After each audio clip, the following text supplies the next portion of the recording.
ভাইজান বাস্তবের প্রমাণ পাওয়া যায়, কত নেবেন? বাস্তবের প্রমাণ কত নেবেন?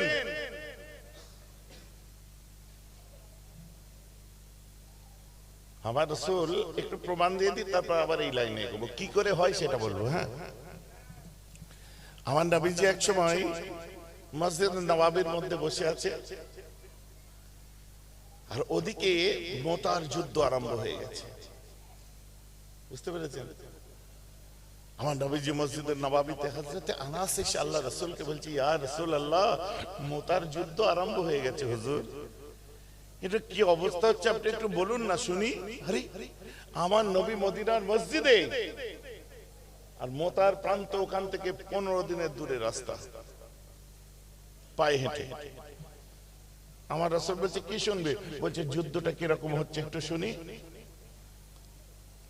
সঙ্গে সঙ্গে আমার রাসূল বললেন, আনা আনাসিন ক্বাল, হযরত আনাস বলছেন, نهى النبي عليه الصلاة والسلام زائدا وزافرا وابن رواحة للناس قبل أن يأتيهم خبرهم فقال أخذ الراية زائد فوصبا حتى أخذ الراية سيف من سيوف الله يعني خالد بن الوليد حتى فتح الله عليهم। আনা শুনে নাও, এই মুহূর্তে আমি দেখতে পাচ্ছি, চামড়ার দুটো চোখে দেখছি, আর আমি তোমায় বলছি শুনে নাও, এই মুহূর্তে ইসলামের ঝান্ডাটা ইবনে রাওয়াহার হাতে আছে, পাগলের মতো যুদ্ধ করছে। আল্লাহ রাসূল বলছেন, ইবনে রাওয়াহা শহীদ হয়ে গেল না, না না, ইসলামের ঝান্ডা মাটিতে পড়ে যায় নাই, বরং সেটাকে জাফর তুলে নিয়েছে, পাগলের মতো যুদ্ধ করছে। আল্লাহ রাসূল বলেন, জাফরও শহীদ হয়ে গেল, ইসলামের ঝান্ডা জমিনে পড়ে যায় না, এখন ইসলামের ঝান্ডা উত্তোলন করেছে হযরতে যায়েদ। আমার রাসূল বলছে, ফাউসিবা, যায়েদও শহীদ হয়ে গেল, ইসলামের ঝান্ডা জমিনে পড়ে যায় না। আমার রাসূল বলছেন, হাত্তা আখাযা, এখন কে ধরলো শুনো, সাইফুন মিন সুয়ুফিল্লাহি ইয়া খালিদ ইবনে আল ওয়ালিদ, এখন ইসলামের ঝান্ডাটা খালিদ বিন ওয়ালিদ ধরেছে, যার লকব, যার উপাধি হচ্ছে আল্লাহর তরবার, তার হাতে আছে ইসলামের তলোয়ার। আমার রাসূল বলে, এই মুহূর্তে আমি দেখতে পাচ্ছি আল্লাহ সত্যের দিকে, হকের দিকে, দ্বীনে মুহাম্মাদের দিকে মুসলমানদের জয়ী করে দিয়েছে।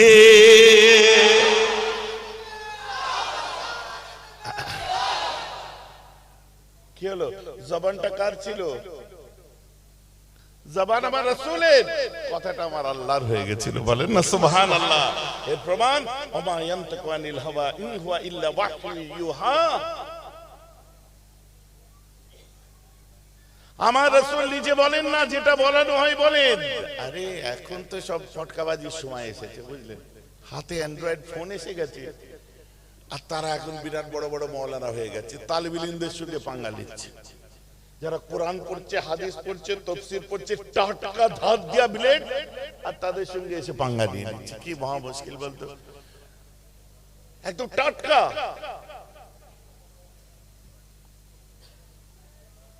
মাওলানাদের সঙ্গে পাঙ্গা নিয়ে নিচ্ছে, এটা করতে হয়, এটা করতে নেই, এটা করতে আছে, ওটা করতে নেই, এটা এই, এটা সেই।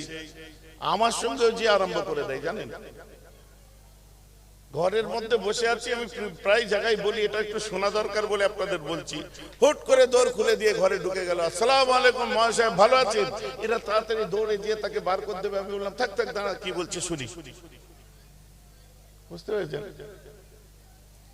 কি হয়েছে? আপনার কাছে আমার একটা প্রশ্ন ছিল। আমি কি প্রশ্ন?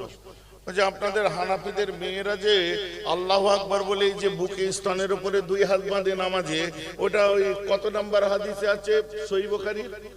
কি খচ্চর লোক বলতো, আমি কোথায় হাত বাঁধে? বুঝে যে স্তনের উপর হাত বাঁধে বুকে, তুই ওই জায়গায় দেখতে গেছিস কেন হারামখোর? তো চোখ ওখানে যাবে কেন? হ্যাঁ, আমাদের বউরা কোথায় হাত বাঁধছে তুই, ওটা ওদের গোপন জায়গা, হিজাবের জায়গা, পর্দার জায়গা, তুই দেখলি কেন? আগে তার জবাব দে। মেয়েদের ওখানে দেখা, অসভ্য লোক।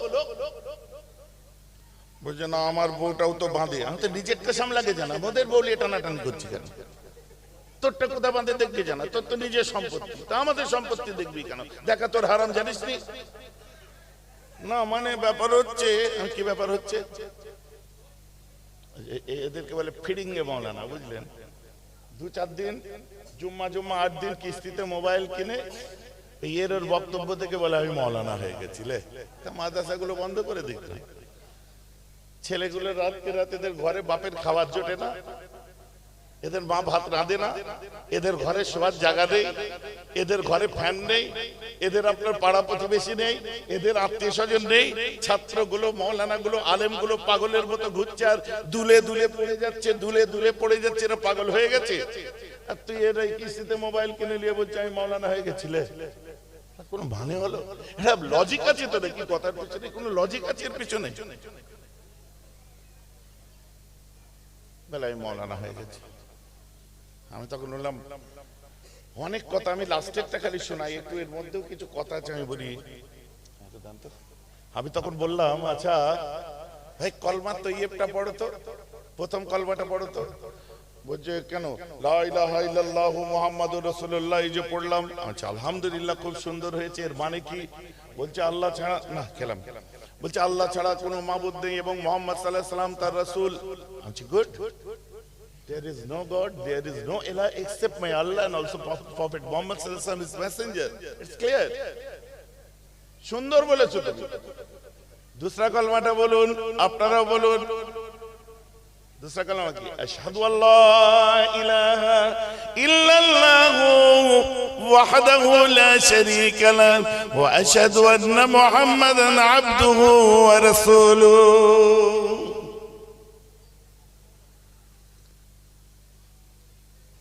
এটা দ্বিতীয় কলমা। দ্বিতীয় কলমার মানে কি গো? বলে ফেলেন, যে পারেন সে বলেন। আশহাদু আল্লাহ, রাইট বলেন না, কেন লজ্জা করছেন? আমি সাক্ষী দিচ্ছি there is no ilah, I am the witness of Almighty because there is no ilah except my Allah, also I am witness of Prophet Muhammad. তাই তো? আমি সাক্ষ্য দিচ্ছি আল্লাহ ছাড়া কোনো মাবুদ নেই, আমি সাক্ষী দিচ্ছি। লিডারের কাছে যখন কোনো বিচার নিয়ে যাও তখন সাক্ষী যদি বলে আমি সাক্ষী, যদি জিজ্ঞাসা করে তুই দেখেছিস, তুই ছিলিস? না আমি ছিলাম না, তবে আমার কাছে বিচার দিচ্ছে, বলে হুজুর বলে কি না ওই যে ছেলেটাকে দেখতে পাচ্ছি ও একটা মেয়ের সঙ্গে অসভ্য করছিল, তুই দেখেছিস? না আমি দেখিনি। চারটে সাক্ষী লিয়াই, তারপর তার কথা। কোরআনের যে কটা সাক্ষী, কেন একটা হলে হতো না? দুটোই হতো না? তিনটেই হতো না? চারটে সাক্ষী গেল যে মানুষের আয়েবকে খবরদার বাইরে বার করবে না। সুবহানাল্লাহ বলবেন না? মানুষের আয়েব বাইরে বার করবে না। চারটে সাক্ষী পাবে কোথায়? চারজন থাকলে সে অসভ্য করে তাদের সামনে। কথা বুঝতে পারছো? মানুষের আয়েবকে দোষ কি? কারণ আল্লাহ সাত্তারুল উয়ুব, মানুষের দোষ চাপা দেওয়া পছন্দ করে। তোমাদের বেশি তেল হয়েছে জানিস তো? কি পাগলা ওটা ওর খালা হয়, পাগলা ওটা ওর বোন হয়, পাগল ওটা ওর মেয়ে হয়। ভাইজান আমার কথা বুঝতে পারছেন তো? সাত্তারুল উয়ুব মান শাতারাল আইব শাতারাল্লাহু তাআলা ইয়াউমাল কিয়ামা।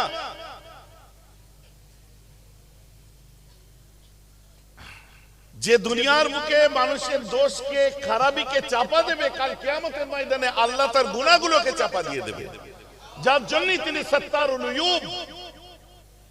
আমার কাছে যদি কেউ বিচার দেয় আমি কি জিজ্ঞেস করবো? চারটে সাক্ষী নিয়ে আই। এখন আপনি আমি এখানে ওয়াজ করছি, একটা ছেলে যদি এসে বলে ভাইজান এখানে একটা আমার বক্তব্য আছে, আপনি একটু চুপ করুন, লে মাইক্রোফোন নে। আসসালামু আলাইকুম বন্ধুগণ, আপনারা সব ভালো আছেন? বলে হ্যাঁ। আমি সাক্ষী দিচ্ছি আজকে শহরে অমিত শাহ এসেছিল, আমি সাক্ষী দিচ্ছি ভারতবর্ষের প্রধানমন্ত্রী হচ্ছে নরেন্দ্র মোদী, আমি আরো সাক্ষ্য দিচ্ছি বাংলার মুখ্যমন্ত্রী হচ্ছে শ্রীমতী মমতা বন্দ্যোপাধ্যায়। আসসালামু আলাইকুম, আমি বিদায় নিই চাই। কি বলবেন? ঠিক দেশি ভাষায় এই কথাটা পাগল কি বলবে? কি বলবেন? শুধু পাগল বলবে না, আগে বলে সালা পাগল একটা বেরো তার কাটা বলবে। কি বলবে না? আর একটা পাগলকে ধরে নিয়ে আসুন। একটা পাগল দেখবেন কোরআন শরীফ তেলাওয়াত করছে, ইউটিউবে দিচ্ছিল, ফেসবুকে দেখেছি, আপনারা দেখেননি? আহা সেই পাগলের কোরআন তেলাওয়াত দেখে আমাদেরও চোখে পানি আসছে। আহারে পাগল হতে পারে, কি সুমধুর সুরে কোরআন পড়ছে দেখো। ও যদি ভালো মানুষ এসে বলে আমাদের প্রধানমন্ত্রী নরেন্দ্র মোদী আর আমাদের মুখ্যমন্ত্রী শ্রীমতী মমতা বন্দ্যোপাধ্যায় যদি বলে ভালো মানুষ বললেও তাকে বলবে পাগল, ওটা কে জানেন, ও সাক্ষী দিতে এসেছে। চোখে দেখেছে, জানে, পড়ছে, ডেলি টিভিতে দেখছে, ডেলি নিউজ শুনছে, তারপরেও তাকে পাগল বলে পাগল বলে তাড়িয়ে দেবে। কিন্তু একটা পাগল কোনদিন আল্লাহকে দেখেনি, রসুলকে দেখেনি, ও যদি এসে ঝরঝর করে কাঁদতে কাঁদতে বলে আমি পাগল বাবা, আল্লাহর পাগল, রসুলের পাগল, তাই বলি আশহাদু আল্লা ইলাহা ইল্লাল্লাহু ওয়াহদাহু লা শারীকা লাহু ওয়া আশহাদু আন্না মুহাম্মাদান আবদুহু ওয়া রাসূলুহু। ও পাগল এসে সাক্ষী দিচ্ছে, পাগলের সঙ্গে সবাই পাগল হয়ে গেছে। কার? আল্লাহর রাসূলের পাগল। বলুন না সুবহানাল্লাহ। লজিক্যালি আমার বক্তব্য বোঝার চেষ্টা করুন। এখন আমি যদি ঘুরিয়ে প্রশ্ন করি, হুজ গিভেন দ্য রাইট? কে তোমাকে অধিকার দিয়েছে? Because you are witness of almighty. তুমি আল্লাহর সাক্ষী। চায়ের দোকানের মাচায় বসে যখন চারটে কথা বলতে যাও, বন্ধুরা বলে ঢপ মারার জায়গা পায় না, তোর বন্ধু তোর কথা বিশ্বাস করে না। পাড়ার বিচার করতে গেলে 3টে সাক্ষী লাগে, কোর্টে যেতে গেলে উইটনেস হাজির করতে হয়, ওর 2-10টা 20টা সাক্ষী হাজির করতে হয়, তাও কে সেরে যায়। ভাইজান আমার কথা বুঝতে পারছেন তো? কোর্টে তোমার কথা চলছে না, পাড়ায় তোমার কথা চলছে না, আর তুমি যখনই বলছো আমি সাক্ষী দিচ্ছি আল্লাহ এক আর মুহাম্মদ সাল্লাল্লাহু আলাইহি ওয়াসাল্লাম তার রাসূল, তখন প্রফেসররাও তোমার সাথে সাক্ষী দিচ্ছে, ডাক্তাররাও সাক্ষী দিচ্ছে, ইঞ্জিনিয়াররা সাক্ষী দিচ্ছে, বড় বড় বিদ্বানরা সাক্ষী দিচ্ছে। প্রশ্ন হচ্ছে তুমি এই অধিকার পেলে কোথায়? তুমি সাক্ষী কিসের সাক্ষী?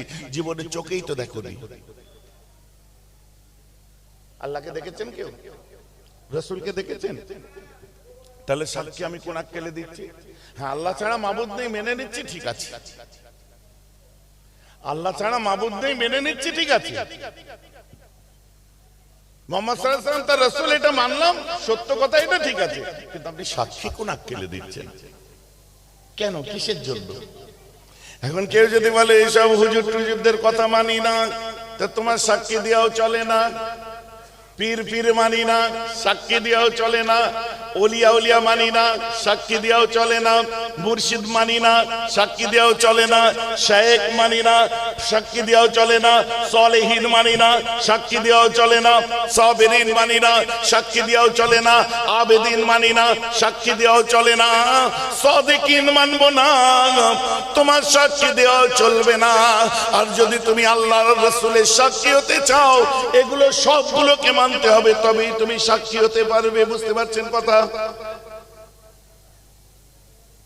যদি বলেন কেন? তুমি তো আল্লাহকেও দেখোনি, রাসূলকেও দেখোনি, কিসের সাক্ষী? এত বড় ক্ষমতা।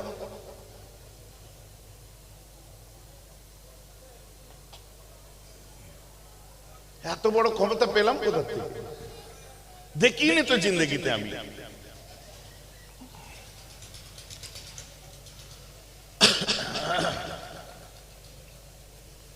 আল্লাহর কোরআন খুলুন, বিসমিল্লাহির রহমানির রহিম। ইয়া আইয়ুহাল্লাযীনা আমানুত্তাকুল্লাহা ওয়া কুনু মা'আস সাদিকিন। কি বলছে? এই ঈমানওয়ালারা, তোমরা সাদিকিনদের সাথী হও, সালেহীনদের সাথী হও, সত্যবাদীদের সাথী হও। তোমরা এই ঈমানওয়ালারা, তোমরা আবেদিনদের সাথী হও। এই ঈমানওয়ালারা, তোমরা আল্লাহওয়ালা, নেককার, পরেজগার আল্লাহওয়ালাদের সাথী হও।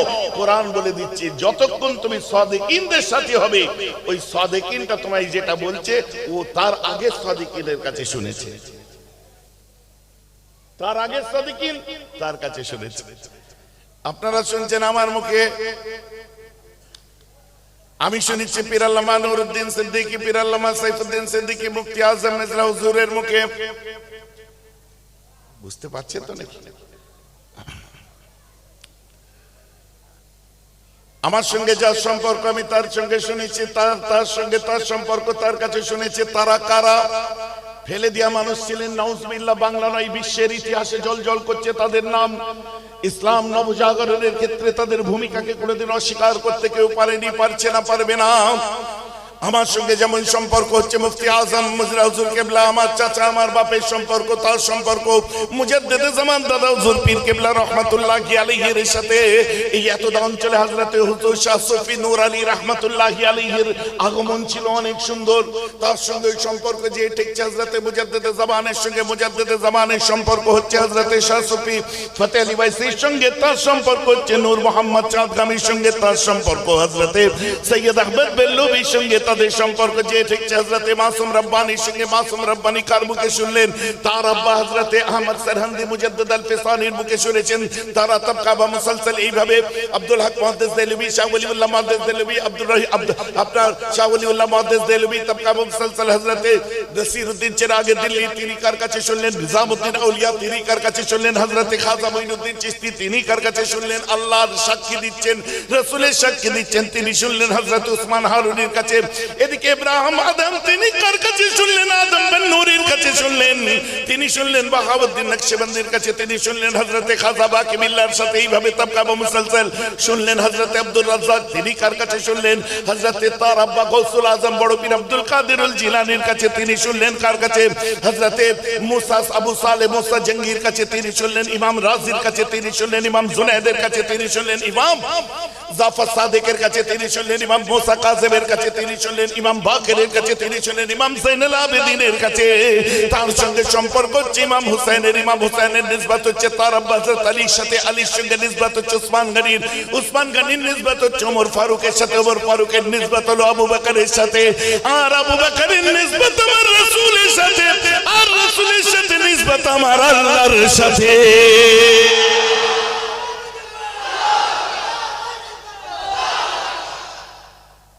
এখন আপনি আমাকে বুঝিয়ে দিন, এইটাকে বাংলায় বলে শিকল, উর্দুতে বলে জঞ্জির, ইংলিশে বলে চেন, আর এটাকে আরবিতে বলে সিলসিলাতুন। তাই আপনারা বলেন সিলসিলায়ে ফুরফুরা শরীফ জিন্দাবাদ। বোঝা গেছে তো নাকি? এখন আমরা আল্লাহর এবং রাসূলের সাক্ষী দেওয়ার জন্য আশহাদু আল্লা ইলাহা ইল্লাল্লাহ ওয়া আশহাদু আন্না মুহাম্মাদার রাসূলুল্লাহ বলছি, কারণ এতগুলো সাদেকিন আমাদের মাথার উপরে আছে, তাই বলার অধিকার পেয়েছি।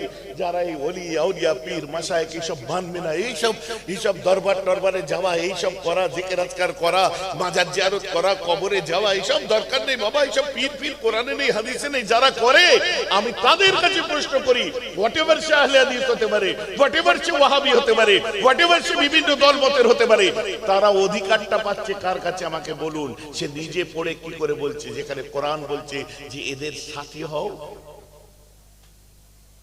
ভাইজান আমার কথা আপনারা বুঝতে পারছেন তো নাকি? তুমি পেলে কোথা থেকে আমাকে বুঝিয়ে দাও।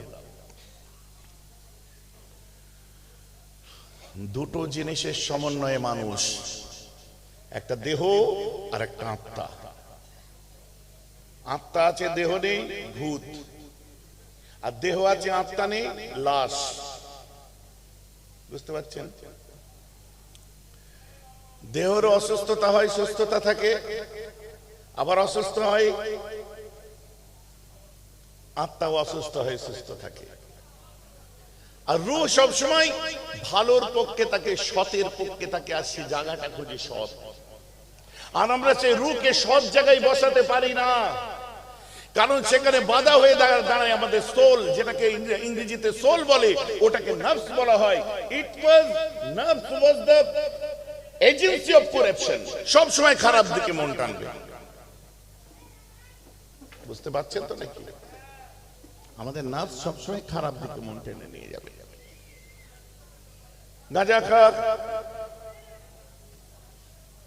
ওয়াহিয়াত কাজ কর, গলত সংসর্গে মেশ, মদ খা, এই খা সেই খা, নামাজ টামাজ বাদ দিয়ে তুই এক কাজ করে গলত সংসর্গেই থেকে যা, রাত 2টোর সময় ঘুরে বেড়া, এরও দৌড় ঠেল।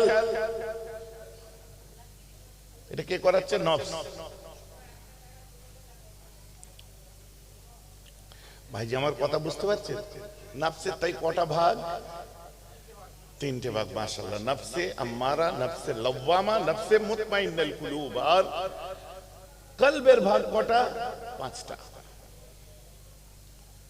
কি প্রথম কলব বলা হচ্ছে কি কলবে মাইয়িত, মরা কলব, অন্তর মরে গেছে, কথাই বলে না আওয়ামান কানা মাইতান ফাহইয়াইনাহু। মাশাআল্লাহ, এখানে জিকির আজকার করা বহু মানুষ আছেন, খালি জিকির করলে হবে না, কেন করছেন সেটা বুঝে নিতে হবে। যার জন্য মাহফিলে তাজকিয়ায়ে নফস 34 খানা মাহফিলে তাজকিয়ায়ে নফস নতুন করে 1 বছরের মধ্যে আমি চালু করেছি, যে জিকির পরে করবেন। ও মুরিদ পটিয়ে রাখার জন্য মেহরাব সিদ্দিকী জিকিরের মজলিস করতে হবে, অত দূর দিন আমার আসেনি। এখনো ময়দানে নেমে 90 মিনিট খেললে ইনশাআল্লাহ একদম ফার্স্ট প্রাইজ দিয়ে আসার মতো আল্লাহর রহমতে আপনাদের দোয়ায় জায়গা আছে। কথাটা আমার বুঝতে পারছেন তো? কিন্তু জিকির আজকার কি জিনিস, কেন করি, কিসের জন্য? আওয়ামান কানা মাইতান ফাহইয়াইনাহু, কোরআন আল্লাহ বলছেন গোয়া কে তুম লোগ মুর্দা হো ফাহইয়াইনাহু, मैं तुम्हें जिंदगी देंगे। আরে আমরা তো বেঁচেই আছি, বাঁচা মানুষকে আবার জীবন কি করে দেবে? আমরা তো বেঁচেই আছি, আমাদের আবার জীবন কোথা থেকে আসবে? আর কি জীবন দেবে? আল্লাহ বলছেন ওয়ালিনুয়াল্লিয়ান্নাহু হায়াতান তাইয়্যিবাতান, কোরআন পাক করুন, ওয়ালিনুয়াল্লিয়ান্নাকা হায়াতান তাইয়্যিবাতান। তাফসীরে জারুরি তাবারি কুলুনের ব্যাখ্যা কি বলছে? যে আমি তোমাদেরকে সেই জিন্দেগি দেব যে জিন্দেগিটা হবে পবিত্র জীবন। বলুন না সুবহানাল্লাহ। তাহলে প্রথম কলব হচ্ছে আমাদের কলবে মাইয়িত, প্রথম ভাগ। দ্বিতীয় কলব হচ্ছে আমাদের কলবে মারিজ, মাফ করবেন, কলবে জাহিল। কলবে জাহিল কাদের? এই আমাদের নামাজ পড়বেনি, চ হবে হবে কোনে হবে হবে, রোজা রাখিস নি কেন? পেটের খুব অসুখ, জানিস তো শরীরটা খারাপ থাকে আমার, ওষুধ খেতে হয়। ওষুধও বলবেন, ওষুধ খেতে হয়। পর্দা টাঙিয়ে দিয়ে চায়ের দোকানের পিছনে সুরুক সুরুক করে চা খাচ্ছে, হারামখোর। আবার অনেক জায়গায় এমন বেহায়া আছে, চায়ের দোকানে পর্দাও লাগাবে না, সে এমনি খাবে। আপনারা দেখেছেন খেতে? দেখেন সব বনাছে লোক না। অথচ মেডিকেল সায়েন্স বলছে মুসলমানদের প্যানক্রিয়াটাইটিস হওয়ার চান্স খুব কম, কারণ ওরা সারা বছরে যে নিজের প্যানক্রিয়াসকে, লিভারকে, স্টমাককে রেস্ট দেয় একটা মাস। এটা সায়েন্টিফিক সত্যি। ইসলামের 5টা স্তম্ভের একটা স্তম্ভ যে রোজা পালন করা, উপবাস যে তারা করে, এটা বিজ্ঞানসম্মত ছাড়া অন্য কিছু নয়। বলুন না সুবহানাল্লাহ। আমরা করি না?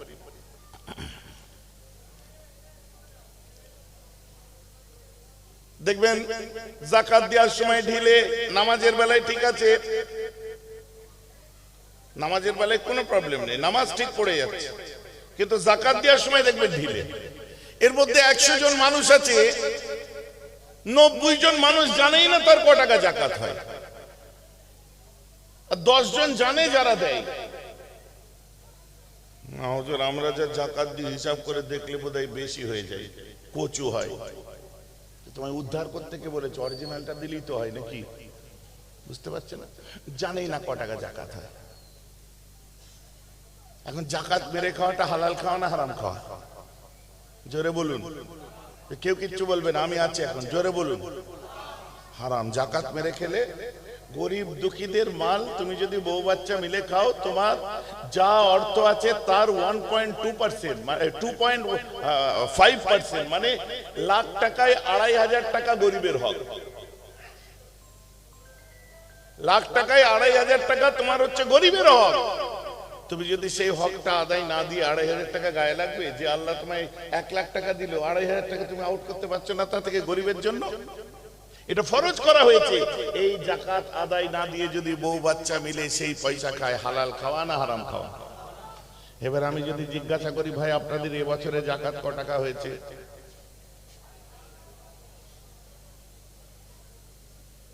খারাপ লাগলো শুনতে? বললাম তো 10 জন জানে যারা দেয়, বাকি জানেই না যারা দেয় না। ওই কিছু কাপড় কিনে, এই কিনে, ওই কিনে দিয়ে দিল, একে ওকে তাকে গতানুগতিক ঠেলে দিল। এখন ওই পয়সা যদি বিন্দু মাত্র বউ বাচ্চা মিলে খাও, হারাম খাওয়া না হালাল খাওয়া? যদি ওটা হারাম খাওয়া হয়, তো ও গাঁজা খাই, ওর দিকে আঙুল তুলে তুমি তাকাও কোন আক্কেলে?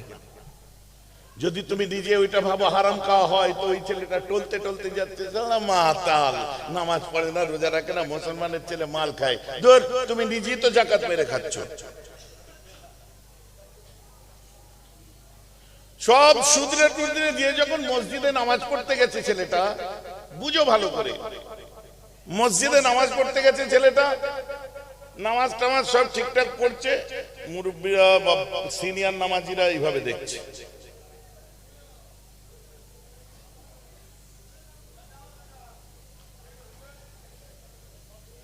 পাঁচ থেকে বলছে ওইদিকে দেখলে আপনি কোন দিন ফের মাল খেয়ে ফিট হয়ে পড়ে থাকবে। আরে সে মসজিদ পর্যন্ত এসেছে, তাকে বুকে করে টেনে নে, মসজিদ থেকে বেরিয়ে বলছে নামাজ পড়ছো ভালো কথা, কিন্তু ফের যেন ওই সব খেয়েও যাও, এই লাল নীল হুইস্কি ব্র্যান্ডি সব দামি দামি সব মাল, কি মানে বোতলের ডিজাইন কি এরকম ঢাললে ঢকঢক, মানে ইয়ে করে একটা সবুজ লাল হলুদ, সবাই খাওয়া দেখে আবার যেন ধরে যাওনি, বেরিয়ে বলছে এই যেমন লাল নীল সবুজ কালার এমন বলছে, ফের খেতে ইচ্ছা করছে, ওই মনে করিয়ে দিচ্ছে, আর এমন ওকে সাইজ করে ভাত দিয়ে ওর মনে করাচ্ছে ওকে। দেখেন ওয়ার্ল্ড কাপ খেলা হয়ে গেল, ওরা অস্ট্রেলিয়া জিতে গিয়ে চ্যাম্পিয়ন উড়াচ্ছে, আর এরা বাংলো মেরে বসে আছে, সব রাস্তায় বাংলো মেরে ফিট হয়ে পড়ে আছে। ওট ওট রে ওট, আমার বোন হুগলি সভা ছিল গড়িয়া, ওট দাদা মনে খুব দুঃখ হয়, কেন বলে আজ আমার দেশ হেরে গেছে। আমি চিন্তা করতে পারছি না যে আজকে দেশ হেরে গেছে মনে দুঃখ, আর যদি জিততো তাহলে কি খেত নি? হাসছো কেন বলো?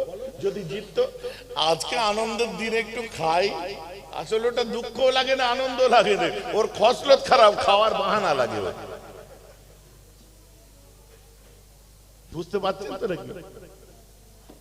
আমি একদিন একটা বক্তব্য শুনছিলাম, গৌর গোপাল দাস বলে একজন আছে, মোটিভেশনাল স্পিচ দেয়, সে এখন একটা বক্তব্য দিচ্ছে যে একটা মাতাল কৈলাসে চলে গেছে, যে সেখানে পূজারীকে দেখতে পেয়েছে, পূজারী জি বলছে বলো জি, বলছে বলো ধরती बड़ा या कैलाश बड़ा, বলছে कैलाश बड़ा, বলছে कैलाश बड़ा तो फिर धरती में कैसे अड़ा, বলছে কৈলাস বড়, বলছে কৈলাস যদি বড় হয় তো তাহলে দুনিয়ায় ধরলো কি করে। এরপরে বলছে अब बोलो ये मंदिर बड़ा या कैलाश बड़ा, বলছে মন্দির বড়া, বলছে মন্দির যদি বড় হয় তো কৈলাসের মধ্যে ধরলো কি করে।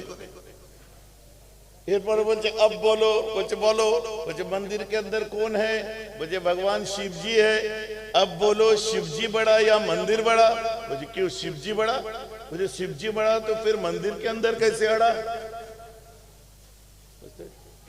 रेगे जी बोलते तू ही बोल कौन बड़ा, बोलते 4 बोतल डाल के खड़े पैर जो खड़ा रहता है बिना टले वही सबसे बड़ा। মানে বলছে আমি 4 বোতল খেয়ে তোর কাছে না টলে দাঁড়িয়ে আছি, আমি সবথেকে বড়। তো একে এমন এমন করে মালের ডিজাইন শোনাচ্ছে, এর অটোমেটিক নেশা হয়ে যাচ্ছে। কিরকম অ্যাডভার্টাইজ দেয় দেখেছিস, লাল নীল সবুজ, ফের বরফ দিচ্ছে তাতে, জিবে নামাজ পড়তে এসছি, আমায় কি বলছে, তো অটোমেটিক আমার নেশা লেগে যাচ্ছে। চাচা একটুখানি ওর বুকে করে নাও, বলছে না ওকে বুকে নিলে আমার শরীরটা নাপাক হয়ে যাবে। কেন নাপাক হবে? মাল খায়, মালখোর, মাল খায়, মাল খায়, মাল খায়, বলে হ্যাঁ মাতাল। ও হ্যাঁ মাতাল, শোন তুই ক বছর মাল খাচ্ছিস? বলে কেন 5 বছর। হুজুর আর খাবো না, আল্লাহর কিনে নামাজ পড়তে এসেছি। ঠিক আছে, আচ্ছা নো প্রবলেম।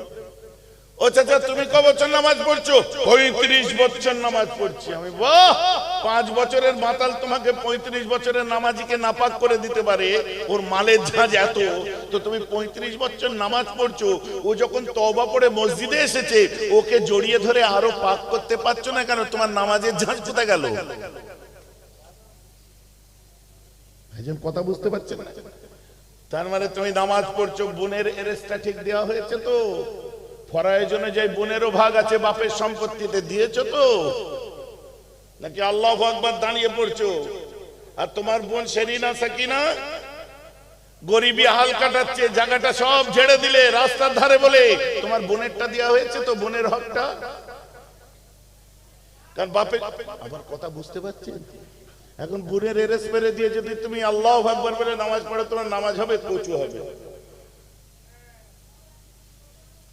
বোনেদের ফরাইজনে যে হক আছে না নেই? খোদার কসম করে বলুন, ওই বোনটা আপনার ছোটবেলায় আপনার কোলের কাছে থাকতো, আপনার পেয়ারা বোন ছিল না? আজকে জাগার মোহ এত বেড়ে গেল যে আজ বোন ভুলে গেলেন না, সবটাই আমাদের নিতে হবে। কেন? তার বাপের জায়গা থেকে সে তো চাইছে না, কিন্তু তুমি দেবে না। তার কি ইচ্ছা নেই বাপের তাবারুক একটু আমার কাছে রাখবো? মেয়েদের এরেস কোথায় গেল? ফরায়েজ না, বিয়ে দেওয়ার সময় এত খরচা করেছো, মিটে গেছে।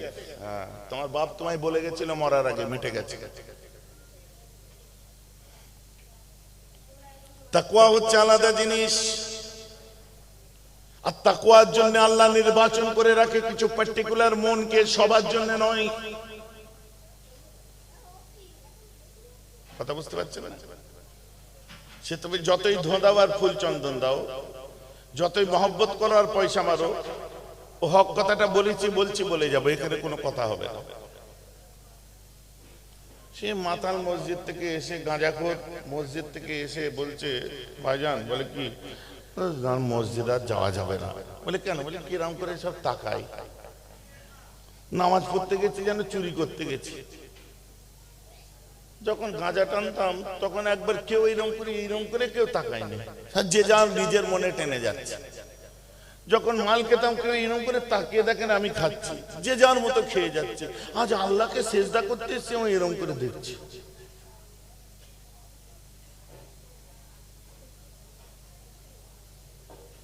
ওকে আরো দূরে সরে ফেলে দেওয়া হচ্ছে। বনহরিশপুরে গেছিলাম কদিন আগে, জিজ্ঞাসা করে নেবেন, নাজিম আছে, এরা সব আছে। বাইকে করে যখন রাস্তায় ছাড়তে এসেছে, একটা ছেলে দাঁড়িয়েছিল, আমাদেরই ঘরের ছেলে। আফসোস, আরে জামাটা নাই আমায় পাল্টাতেই হয়েছে, একবার গোসলটা নাই করতেই হয়েছে। তোকে দেখে আমার মায়া লাগলো, আমি গাড়ি থেকে নেমে বললাম, ভাই আজকের পর থেকে আর খাবি নি। মাতাল হলেও মাথা নিচু করে কাঁদতে আরম্ভ করে দিয়েছে। এত বড় দাড়ি রেখে আজ 5 ওয়াক্তের নামাজি হয়ে গেছে। বলেন না সুবহানাল্লাহ। ও তো চাইছে একটা নামাজি আমায় বুকে টেনে নিক, ও তো চাইছে একটা আল্লাহওয়ালা আমায় বুকে টেনে নিক, ও তো চাইছে একটা হাজি আমাকে একটু হাতটা ধরে চলুক, ও তো চাইছে একটা আল্লাহওয়ালা মানুষ আমাকে কোলের কাছে বসাক। আর তোমার কি এমন জ্বলনজ্বলি পড়লো মাথায়, আপনার গোবর ঢুকে গেল, ও মাতাল বলে অচ্ছুত হয়ে গেল। তুমি ভুলে গেলে যে ওটা তোমার ঘরের ছেলে, ভাইয়ের ছেলে, আত্মীয় স্বজনের ছেলে। ওকে একবার আদর করে বুকে টেনে আল্লাহর ঘরে ডাকলে না, উল্টে তাকে তিরস্কার করলে যে তুই মাতাল, তুই খারাপ। এখন ওই জামাই বলছে, ভাইজান আল্লাহ দিনার মসজিদে যাওয়া না, ভালো লাগে না। কেন? আমি নাই মাল খাই, ঠিক আছে, কিন্তু একটা লোক কি সুদ খায় না? ব্যাংকের বই কি আপনি চেক করেছেন সবাই? না, তা অবশ্য করা হয় না। ভেতর ভেতর দেখেন কেউ কি সুদ বাদ দেয়, কজন বাদ দেয়? 100টার মধ্যে 90 জন সুদ খাচ্ছে আর মাল আল্লাহু আকবার বলে দাঁড়াচ্ছে। তো তার বেলায় কি ওটা হারাম খাওয়া না? বলেন, আমি একা মাল খেয়ে হারাম খেয়েছি? হ্যাঁ, কথাই তো দাম আছে, কথার মধ্যে তো সত্যি যুক্তি আছে। আচ্ছা, আপনি চিন্তা করেন, জাকাত ঠিক মতো দেয় না, গরিবের হক যদি মেরে খায়, আপনি বলেন গরিবের হক মেরে খাচ্ছে, ওটা হারাম খাওয়া না হালাল খাওয়া? বলেন আমি হারাম খাওয়া। বলছে আমি নাই মাল খেয়ে একটু হারাম খেয়েছি। তো ওই নামাজ পড়ছে, ওই সব হারাম খাচ্ছে কেন ওরা? 100 জনের মধ্যে বোঝায় 70-80 জন, 80% মানুষ বোনের হক ঠিক মতো আদায় করেনি, এরেস দেয়নি ফরাইজ অনুযায়ী। তো ওটা হারাম খাওয়া হচ্ছে না? আমার দিকে আঙ্গুল তুলে দিচ্ছে। আমি আজ মাল খেয়েছি, কাল তওবা পড়ে আল্লাহর ঘরে চলে এসেছি, কিন্তু ওরা সারা জীবন ভোগ করবে, একদম জনম জনম ধরে তো জাহান্নামে যাবে। তার বেলায় কি হয়? কি বলতে চাচ্ছি? বলে হুজুর, মোরাল অফ দ্য হিস্ট্রি পরিষ্কার বুঝতে পেরেছি, শতকরা 10 জন 20 জন ভালো মানুষ আছে, বাকি ওরাও হারাম করে, আমিও হারাম করি। তফাৎ সুদ খাই, ও তফাৎ বোনের হক পাচ্ছে, ভাইয়ের হক পাচ্ছে, তফাৎ জাকাত ঠিক মতো না দিয়ে সেই পয়সা হারাম খাচ্ছে। এইগুলো খেলে টলে না, আর আমি যেটা খেয়েছি ওটা খেলে টলে। দুজনই হারাম কর, খালি টলাটলির তফাৎ। শুনতে খারাপ লাগলো নাকি ওয়াজটা? আপনি কি বলছেন এর মধ্যে একটাও নেই? আছে। আচ্ছা তো কি হয়েছে ভাই, খেয়েই ফেলেছিস, কি হয়েছে? এর মধ্যে কি ভাবছেন একটাও নেই? আছে। আরে ভাই তুই খেয়েই টেনেই ফেলেছিস তো কি হবে? তুই কি আমার ভাই নয়? তুই কি আমার কবরস্থানে সুবিধি? তুই কি আমার আল্লাহর বান্দা নয়? তুই কি আমার রাসূলের উম্মত নয়? তুই কি আমার দাদা হুজুরকে ভালোবাসিস না? তুই কি আল্লাহর ওলিদের জন্য চোখ দিয়ে পানি ফেলিস না? টেনে ফেলেছিস তো কি হয়েছে? ভাইজান এত হালকা করে দিচ্ছেন, কি ভারী করে বলবো? আল্লাহ তোর জিভ টেনে পায়ের আঙ্গুলে বেঁধে দেবে। শোন ভারী করে, আল্লাহ তোর পেটের মধ্যে রড ঢুকিয়ে দেবে, চোখের মধ্যে গরম করা শিখ ঢুকিয়ে দেবে, কাবাব করা শিখ। বাবা ওই দিক দিয়ে উঠে পালাবে। ওয়াজ শোনাই যাবে কেন? পেটে রড ঢুকিয়ে দেবে বলছে। কি হুজুর, কোথা থেকে হুজুর? চোখে শিখ ভরে দেবে বলছে। এই কোথা থেকে হুজুরের ইচ্ছিস বলতে? ফের জিভ টেনে পায়ের আঙ্গুলে বেঁধে দেবে বলছে। কে বলছে? আল্লাহ। তো ভাই একটা কথা বলতো, কি আল্লাহ তো রহমানুর রহিম, তাই না? আল্লাহ তো গফুরুর রহিম, তাই না? ও আপনার নেশা করতে পারে, ওর মুখ দিয়ে ভাষাটা কি বার হচ্ছে? আল্লাহ তো গফুর, ক্ষমাকারী। আল্লাহ তো রহম করে। আচ্ছা বলো তো, আল্লাহর গজবের হাত লম্বা না রহমতের? বলছে রহমতের হাত লম্বা। তুই সালাম মৌলভী সাহেব ওয়াজ খুঁজে পাইনি, এমন করে বলছে আল্লাহ নাকি গুন্ডা, জিভ ছেড়ে ছেড়ে দেবে, রড ঢুকিয়ে দেবে। নাউজুবিল্লাহ। ওইসব হুজুরদের জন্যই তো আমাদের আর ভাল লাগে না ওয়াজ শুনতে। আল্লাহ তাই বলছে কোরআন পাকের মধ্যে, উদউ ইলা সাবিল রাব্বিকা মাউইযাতান হাসানা। যখন আল্লাহর পথে কাউকে ডাকবে তোমরা, তাকে রুটিয়ে দিয়ে, চটিয়ে দিয়ে, তিরস্কার করে এইভাবে বলো না, তাকে সুন্দর মাউইযাতান হাসানা। সে যে ভাষাগুলো বুঝে তার মনটা বিগলিত হবে, সেই ভাষাগুলো বলো। বলেন না সুবহানাল্লাহ? এটা বুঝতে হবে। আজ এখানে বহু ছেলেরা বসে আছে 5 ওয়াক্ত নামাজ পড়েনি। অনেকে আছে সূরা পর্যন্ত জানে না। আছে না নেই? লজ্জা লাগছে? নেই, জানে না। আপনি কি বলবেন? জাহান্নামে যা মরে যা, তো বড় বুড়ো হয়ে গেছে, এখন আর তোর মুসলমানি দিতে পারবো না বলবেন? মুসলমান মানে বুঝতে পারছেন? তোকে আর এখন এইসব দোয়া দরুদ এসব শেখাতে পারবো না। বেরো। একদিন মরতে কোথায় ছিলি? হয়ে গেল। বাবা এক ওয়াক্ত নামাজ ইচ্ছা করে কাজা করলে 80 ওপা জাহান্নামে যেতে হবে। এক ওপা মানে 2 কোটি 88 লক্ষ কত হাজার কত। বাবা এক ওয়াক্ত ইচ্ছা করে না যদি কাজা করো, এরকম এক ওপা নয় 80 ওপা জাহান্নামে যাবে। এবার 2 কোটি 88 লক্ষ কত হাজারকে 80 দিয়ে গুণ করেন, কত লক্ষ বছর হচ্ছে? কত কোটি লক্ষ বছর হচ্ছে? এখন এই হিসাব নেই। তখন বলে দোষ আর নামাজই পড়বো না। বলে কেন? প্রথম যেদিন কাজা করেছি সেদিনই আমার গেম ফিনিশ হয়ে গেছে। এখন বাঁচবো 80 বছর কি 70 বছর। আরে এক ওয়াক্তরে এক ওপা মানে 2 কোটি কত বছর। ও সারা জিন্দেগি মসজিদে কাটালে আর শোধ করা যাবে না। অথবা যা করে আল্লাহ ছেড়ে দেয়, আর নামাজ পড়েই দরকার নেই। যদিও এই হাদিসের সনদ কিন্তু দুর্বল, এই হাদিসের সনদ সম্পর্কে সন্দেহ আছে। বরং উল্টো দিকে আরো আছে সিস্টেম। আমি যেখানে যাই ইদানিং করে একটা নতুন কথা আরম্ভ করেছি, ওয়াদা দিচ্ছি, আপনারা করবেন আমার সাথে ওয়াদা। দেখো খুব কঠিন না, শুনলে কলিজা ঠান্ডা হয়ে যাবে। শুনলে কলিজা ঠান্ডা হবে। ওয়াদা করবেন যে আজ ওয়াদা করুন ইনশাআল্লাহ আল্লাহ যত তাড়াতাড়ি ক্ষমতা দেবে তত তাড়াতাড়ি সোনার কাবা, সোনার মদিনা দেখবো। নিয়ত করুন এখানে রাসূলের ময়দানে বসে আহলে কুরাইশ নবীর খানদানের একটা ছেলের সাথে, আমি গুনাহগার, একটা কুরাইশের সঙ্গে এখানে বসে আপনি আজ ওয়াদা করুন যে আল্লাহ আমায় যত তাড়াতাড়ি পয়সা দেবে, যত তাড়াতাড়ি সমর্থ দেবে, ফরজ হলে ফরজ আর উমরা হলে উমরা, আমি আল্লাহর ঘর সোনার কাবা, সোনার মদিনা, আমার রাসূলের সবুজ গম্বুজ দেখে আসবো। বলেন আল্লাহুম্মা আমিন। নিয়ত করুন এখানে বসে আছে। হ্যাঁ এক্ষুনি করুন আপনি।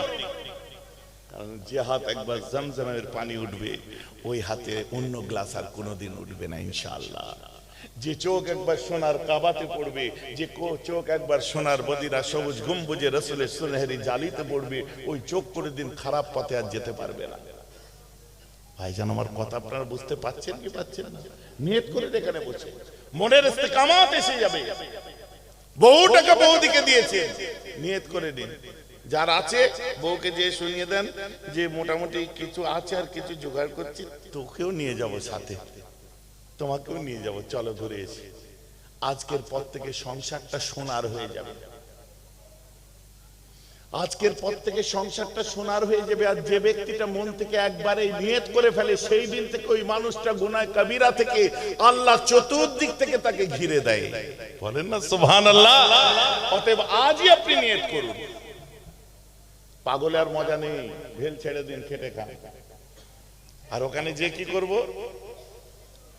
ওখানে যাব আমি কাবার সামনে দাঁড়াবো, সারাদিন কাবার চত্বরে কাটাবো, একটু নফল নামাজ পড়বো, পড়তে পড়তে মনে করে নেবো আল্লাহ গো আমার তো অনেক কাজা নামাজ আছে। আল্লাহ যখন সেই খুব খচ্চর ছিলাম, নামাজ পড়তাম না, আল্লাহ আমি তখনকার জোহরের 4 রাকাত পড়ছি, আল্লাহু আকবার। এক ওয়াক্ত কাজা পড়লেন। আচ্ছা, আল্লাহর কাবার সামনে মসজিদুল হারামে এক ওয়াক্ত নামাজ পড়লে কত ওয়াক্তের সওয়াব পাওয়া যায়? ভাইজান আমার কথা বুঝতে পারছেন? কথা বোঝা যাচ্ছে? মসজিদের নববীতে নামাজ পড়বেন, এক ওয়াক্ত পড়লে 50,000 ওয়াক্তের সওয়াব পাবেন। বলুন না সুবহানাল্লাহ। তাহলে 50,000 ওয়াক্তের জোহরের আপনি শোধ করছেন ওখানে দাঁড়িয়ে। ভাইজান আমার ওয়াজ আপনারা বুঝতে পারছেন? কাবার সামনে নামাজ পড়বেন, 2 লক্ষ মতান্তরে 1 লক্ষ, জমহুরিনরা বলেছে 1 লক্ষ, কমটাই ধরলাম 1 লক্ষ। কথা বুঝতে পেরেছেন? আপনি 1 লক্ষ নামাজ সঙ্গে সঙ্গে 1 লক্ষ ওয়াক্তের কাজা শুনলেন। ভাইজান এরকম করলে কি হবে? আরে হোক না হোক, তুই এমনি করতে গেলেও পারবি নি, উমরি কাজা ঘরেও আরম্ভ কর, তুই শেষ করতে পারবি নি, তুই শেষ করতে পারবি নি। এ আমার যুবক ভাইরা, আল্লাহকে তুমি বলে দাও যে আল্লাহ মুসাল্লা পর্যন্ত এসেছি, আল্লাহ বলবেন আসা পর্যন্ত তোর কাজ, বাকিটা তো আমার কাজ। বলুন না সুবহানাল্লাহ। আপনার সামর্থ্য থাকলে ওসি করে যান যে এই সন্তানেরা আমার এই কাফারাটা তুমি দিয়ে দেবে, বা পারলে নিজে নিজের কাফারা এখন থেকে করে রাখুন। আর কাফারা মুফতির কাছে আপনার জিজ্ঞাসা করে দিন, এখন থেকে যাদের কাজা আছে কাফারা আদায় করে দিন, আপনার কি বলে সামর্থ্য আছে উমরি কাজা আরম্ভ করে দিন।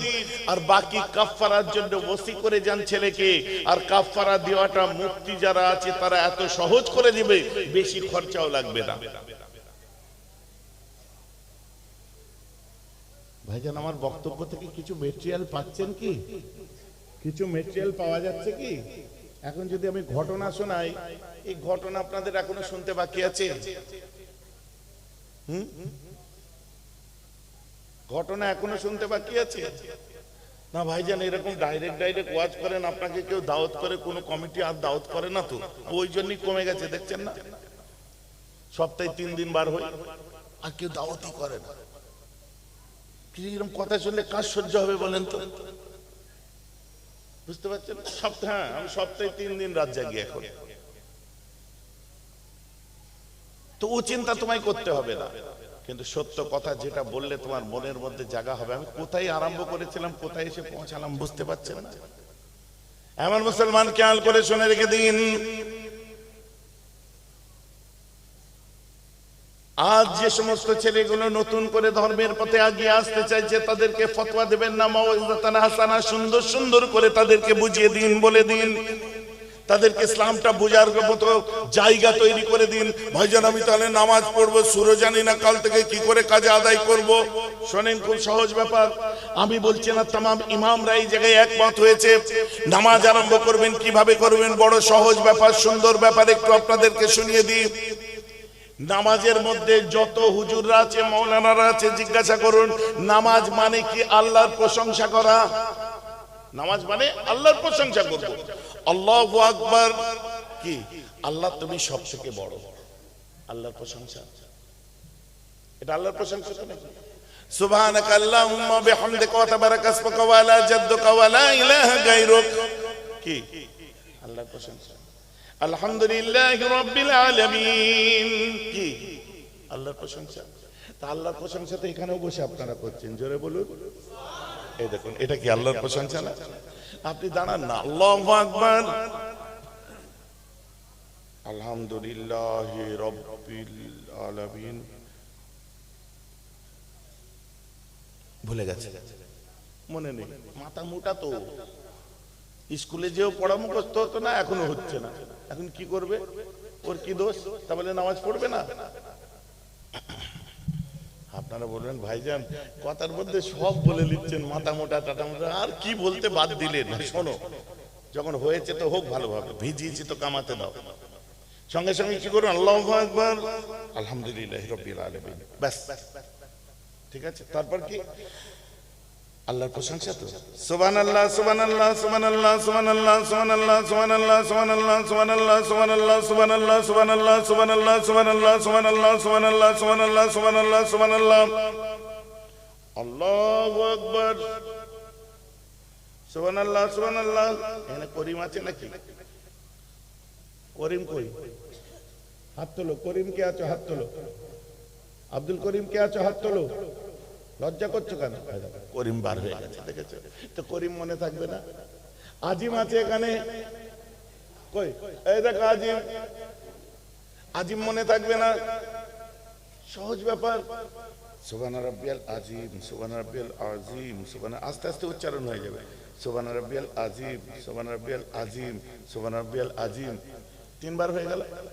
সামি আল্লাহু লিমান হামিদা, আল্লাহু আকবার, সুবহানাল্লাহ সুবহানাল্লাহ। আলা কমনে? আলা আছে এখানে? আলা কই? আলাউদ্দিন নেই এখানে? হ্যাঁ, হাত তুলতে লজ্জা লাগছে? তোমার বিয়ে দিতে ইচ্ছে আমি? হাত তুলবে তো আগে, হাত তোলো।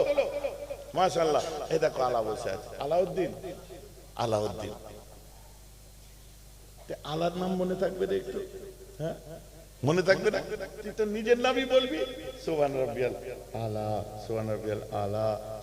দেখো ওর বউ আবার যেন না বলে সুবহান রাব্বিয়াল কচির বাপ, সুবহান রাব্বিয়াল বাবুর বাপ, সুবহান রাব্বিয়াল মনির বাপ। কারণ স্বামীদের নাম নিতে নেই তো, মুশকিল হয়ে যাবে, বুঝতে পেরেছো? যেন ঘটনা ঘটেছে আগেকার মুরব্বীদের। সালাম ফেরার সময় বলছে আসসালামু আলাইকুম মনির আব্বা, মানে ওর বরের নাম হচ্ছে, ওর স্বামীর নাম হচ্ছে রহমতুল্লাহ। রহমতুল্লাহ বললে স্বামীর নাম ধরলে গুনাহ হবে। আমার কথাটা আপনারা বুঝতে পারছেন? কাল কিয়ামতের ময়দানে আল্লাহ তাআলা তোমার নামটা নামাজীদের খাতায় লিখে দেবে, ওলিদের পাশে রেখে দেবে। তওবা করে একবার যদি আমরা দাঁড়াতে পারি, আল্লাহ আমি তওবা করেছিলাম, আল্লাহ। আপনারা বলবেন আল্লাহ কি আমাকে মাফ করবে? পাগল কোথাকার, ঢং করা কথা। আল্লাহ মাফ করবেন না তো করবেটা কি? আল্লাহ মাফ করবেন না তো করবেটা কি? আল্লাহ কোরআন পাকের মধ্যে বলছেন লা তাকনাতু মির রাহমাতিল্লাহ। এর ব্যাখ্যা করতে যে তাফসীরে কাযিল থেকে আরম্ভ করে সবথেকে ভালো তাফসীরে মাযহারের মধ্যে সানাউল্লাহ পানিপতি রাহমাতুল্লাহ আলাইহি এত সুন্দর ব্যাখ্যা করেছে, শুনলে আপনাদের দিমাগ আউট হয়ে যাবে। ইয়া আল্লাহ, আমার আল্লাহ এত দয়ালু। বলছেন আপনার সবথেকে প্রিয় কে? আল্লাহ।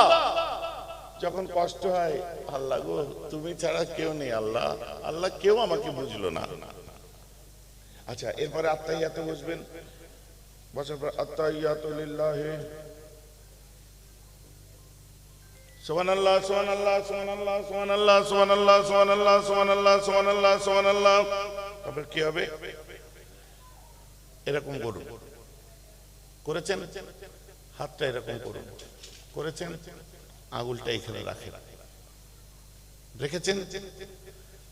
দুসরা কলমা পড়ুন, আশহাদু আল্লা ইলাহা ইল্লাল্লাহু। পড়েন, আশহাদু আল্লা ইলাহা ইল্লাল্লাহু ওয়া আশহাদু আন্না মুহাম্মাদার রাসূলুল্লাহ। আঙুল নামিয়ে নিন। সুবহানাল্লাহ সুবহানাল্লাহ সুবহানাল্লাহ সুবহানাল্লাহ সুবহানাল্লাহ সুবহানাল্লাহ। বুঝতে পারছেন তো নামাজ? বোঝা যাচ্ছে তো নাকি? সুবহানাল্লাহ সুবহানাল্লাহ সুবহানাল্লাহ সুবহানাল্লাহ সুবহানাল্লাহ সুবহানাল্লাহ। আসসালামু আলাইকুম ওয়া রাহমাতুল্লাহ, আসসালামু আলাইকুম ওয়া রাহমাতুল্লাহ। ইয়েস, ফাটিয়ে দিয়েছি আজকে আমি, আল্লাহ শিখে গেছি। বলুন না সুবহানাল্লাহ। এই যুবকেরা হবে না? হবে না? কাল থেকে চেষ্টা করবে না যুবকেরা? এটা কি অনেক কঠিন কাজ? দুজন লোক হাত তুলে দেখাও যারা কাল থেকে চেষ্টা করবে। সুবহানাল্লাহ, সুবহানাল্লাহ, হাত নামান। আর বাকিগুলো সব ও আগে থেকেই পড়ো, তাই তো? এটা কি শুরুও করবে না, পড়েও না, তার মানে কি? ধোবি কা কুর্তা না ঘর কা না ঘটকা, এমন কেলান কেলাবে ফেরেশতারা। এইবারে শোনো, ওয়াজ তো শুনুনি, এমন মারবি। এইবারে বলতে হবে। আমি এত সহজ করে বললাম, কাল থেকে তোমরা চেষ্টা করবে তো? সকলে বলো, সকলে বলো। আমার এরা তো পড়ে, এরা খালি ইনশাআল্লাহ বলছে কেন?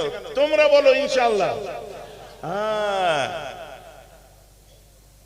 কাল থেকে ট্রাই করে দেখো, ইনশাআল্লাহ তোমার ঘরের বরকত আলাদা রকম হবে, তোমার ঘরের হাল চেঞ্জ হয়ে যাবে।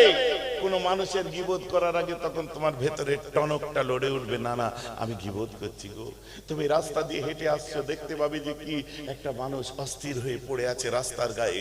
তুমি সেখানে গিয়ে দেখবে বিচার করতে হিন্দুদের লোক পড়ে আছে, পড়ে থাক না। সঙ্গে সঙ্গে তোমার ভেতরে হবে, না গো ও হিন্দু না মুসলিম, বৌদ্ধ না খ্রিস্টান, এটা আমার বিচার করার ব্যাপার নয়। আমার আল্লাহর বান্দা আজকে রাস্তায় পড়ে থাকবে, আমার প্রতিবেশী আজ রাস্তায় অসুস্থ হয়ে থাকবে, পানিতে ডুবে মরবে, সে পেটে খেতে পাবে না, আর আমি মসজিদে আল্লাহ আল্লাহ করবো, এটা হতে পারে না। আমার রাসূল বলছি, ওই যে ইহুদি বুড়িটার বাড়িতে আগে খাবার পাঠাও, তারপরে আল্লাহর নামাজ পড়ো। বলুন না সুবহানাল্লাহ। তখন আপনি মানবিক হয়ে যাবেন। এখন তো পশ্চিমবঙ্গের সিন আলাদা। দুর্ভাগ্য আমাদের, পশ্চিমবঙ্গের সিন এখন আলাদা। এখন আমরা ভুলে গেছি আমরা মুসলমান, আর ভুলে গেছি আমরা হিন্দু। কারণ ধর্ম শিখাতে এখন উত্তরপ্রদেশ থেকে লোক আসছে, কারা বলে রাজনীতির নেতারা এসেছে ধর্ম শিখাতে। আজকে একটা বক্তব্য শুনছিলাম, আমি হাসবো না কাঁদবো খুঁজে পাইনি। বক্তব্যের মধ্যে বলছে 2019 সালে নরেন্দ্র ভাই মোদী বলেছিলেন রাম মন্দির তৈরি করে দেবে। রাম মন্দির তিনি ওয়াদা পালন করেছেন না করেননি? রাম মন্দির তৈরি হয়ে গেছে। আজ দেখুন পূর্ণ হয়েছে যে আমাদের নরেন্দ্র ভাই মোদী রাম মন্দির তৈরি করে দিয়েছে। কথা বুঝতে পেরেছেন? করে দিয়েছে, করে দিয়েছে। তারপরে মর্যাদা পুরুষোত্তম শ্রীরামের নাম নিয়ে বলছেন জয় শ্রীরাম, জয় জয় শ্রীরাম। ঠিক আছে, এটা পলিটিক্যাল স্লোগান নয়। মর্যাদা পুরুষোত্তম শ্রীরাম কেবলমাত্র বিজেপি হিন্দুদের নয়, সমস্ত হিন্দুদের। আর সারা পৃথিবী তাকে সম্মান করে, যেহেতু সম্মানীয় মানুষকে সব ধর্মের মানুষই সম্মান করে, আমরাও করি। এখন আমি বলবো, সবই যখন হলো, এর জন্য বেকারত্ব দূর হয়ে গেল, রাম মন্দির তৈরি হয়ে গেল, মানুষের আর্থসামাজিক অবস্থার বিকাশ ঘটে গেল। তাহলে এক কাজ করুন, আপনি শিখিয়ে দিলেন তো আমি ওই নামটা নিয়ে যে আপনার পেট্রোল পাম্পে যে বলবো জয় শ্রীরাম, আমি মর্যাদা পুরুষোত্তম রামের নাম নিয়েছি, আমার গাড়িটায় তেল ভরে দিন। আমার গ্যাসের দামটা কমিয়ে দিন। রাম মন্দির তৈরি হয়ে গেছে, আমার এখানে কি বলে এইগুলো কি মহা মুশকিল বলেন তো। আগে রাজনীতি রাজনৈতিক জায়গায় ছিল, এখন ধর্মকে ঢাল করে নিয়ে রাজনীতি করছে, আর এরা লাপাচ্ছে, বলে আমরা তো হিন্দু, ওনারা তো ঠিকই বলেছেন। না, আপনি বিবেকানন্দের বাংলার মানুষ, আপনি ঠাকুর পরমহংস রামকৃষ্ণ পরমহংস দেবের বাংলার মানুষ, সারদা মায়ের আতুর ঘর যে বাংলায়, আপনি সেই বাংলার মানুষ। আপনি মা রাজবল্লভী মন্দির যে বাংলায়, সেই বাংলার মানুষ। আপনি কি বলে বাবা তারকনাথ যে বাংলায়, আপনি সেই বাংলার মানুষ। আপনাকে ধর্ম শিখাতে যোগী আদিত্যনাথের বাঁদর আসবে, এটা কাম্য নয়। আপনার জন্য তো মর্যাদা পুরুষোত্তম শ্রীরামের হনুমানই যথেষ্ট। এদের কাছে ধর্ম শিখছেন কেন? আমাদের তো গলায় দড়ি দিয়ে মরা দরকার। কারণ এই বাংলায় মুজাদ্দেদে জামান, এই বাংলায় হযরতে 5 হুজুর, এই বাংলায় নূর আলী রহমাতুল্লাহ, এই বাংলায় মুজাদ্দেদে জামান রহমাতুল্লাহ। আর আমরা ধর্ম শিখবো উত্তরপ্রদেশের বেনারস থেকে, জামিয়া সালাফিয়া থেকে এসে ওই ওয়াহাবি আহলে হাদিস আমাদের ধর্ম শিখাবে। আমাদেরও তো দড়ি দিয়ে মরা দরকার। কথাটা আবার বুঝতে পারছেন না? কিন্তু এখন রং ঢঙের ব্যাপার চলছে। রাজনীতির জায়গায় ধর্মীয় সুড়সুড়ি দেওয়া হচ্ছে। যাকে আমি ওই বক্তব্য আজকে আমি দিচ্ছি না। তার মতবাদ যে যান নিজের কাছে, ঠিক আছে, মতবাদ যার যান নিজের কাছে। কিন্তু আজ বাংলার যে সুন্দর সার্বভৌমত্ব যে কোনো ভাবে নষ্ট হবে এটা কাম্য নয়। কথা বুঝতে পেরেছেন? আরশাদ ভাই বলছে হুজুর হযরতে বু আলী কালান্দার রহমাতুল্লাহ আলাইহি পানিপথে জমিনে শুয়ে আছে, একটু বলবেন? মহকা মহাল এলে ইনশাআল্লাহ বলবো। আমি তো যেটা বলছিলাম সেটা আপনারা বোঝার চেষ্টা করুন, যে আমরা যদি ঠিকমতো আজ দুনিয়ায় বেঁচে থাকতে, হাত পা চালু থাকতে সারা দিনের মধ্যে কতক্ষণ টাইম লাগে? ফজরের নামাজ পড়তে টাইম লাগবে খুব জোর 7 মিনিট, ঠিক আছে? 24 ঘন্টার থেকে 7 মিনিট বাদ দিন। জোহরের নামাজ পড়তে টাইম লাগবে খুব জোর হলে 10 থেকে 12 মিনিট, এত লাগে না, বেশি করেই বললাম।